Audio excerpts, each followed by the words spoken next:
Choppadandi MLA జిల్లా collector అధ్యక్షులు doctor Medipalli సత్యం, Karimnagar corporation Congress అధ్యక్షులు వైద్యుల అంజన్ కుమార్ జాతీయ జెండాను ఆవిష్కరించారు. భారతదేశం నేడు 76 ఏళ్ల పూర్తి చేసుకొని 77వ సంవత్సరంలోకి అడుగు పెడుతున్న సందర్భంగా జిల్లా ప్రజలకు శుభాకాంక్షలు తెలిపారు. 1950 జనవరి 26న డాక్టర్ బిఆర్ అంబేద్కర్ నేతృత్వంలోని కమిటీ రూపొందించిన రాజ్యాంగం అమల్లోకి వచ్చిందని, అప్పటి నుంచి భారత సర్వాంతక ప్రజాస్వామ్య గణతంత్ర దేశంగా అవతరించిందని గుర్తు చేశారు. నేడు భారతదేశం ప్రపంచంలోనే గొప్ప ప్రజాస్వామ్య దేశంగా విరాజిల్లుతుందంటే అది నాటి స్వతంత్ర సమరయోధుల త్యాగాలు మరియు దర్శకనీయులైన నాయకుల ఆలోచనల విధానం వల్లే సాధ్యమైందని కొనియాడారు.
గణతంత్ర దినోత్సవాన్ని పురస్కరించుకొని కరీంనగర్ జిల్లా ప్రజలందరికీ గణతంత్ర దినోత్సవ శుభాకాంక్షలు తెలియజేస్తున్నా.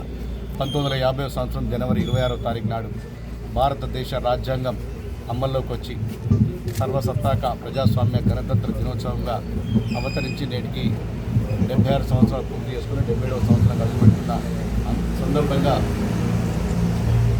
ఆ రోజు ఎంతోమంది స్వాతంత్ర సమరయోధుల త్యాగాల ఫలితంగా ఈరోజు స్వాతంత్రం సిద్ధించింది.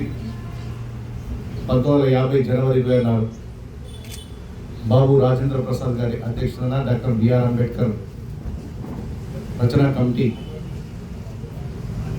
రాజ్యాంగం కోసం ఏర్పడుతున్నటువంటి రచనా కమిటీ అమల్లోకి వచ్చిన తేదీ భారతదేశం అన్ని రంగాల్లో కూడా ప్రపంచంలో ఒక గొప్ప ప్రజాస్వామ్య దేశంగా గణతంత్ర దేశంగా వర్తిల్లుతుందంటే ఆ రోజు వాళ్ళు చేసినటువంటి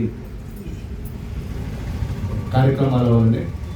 ఈ సందర్భంగా మరొకసారి అందరూ కూడా గణతంత్ర దినోత్సవ శుభాకాంక్షలు తెలియజేస్తారు.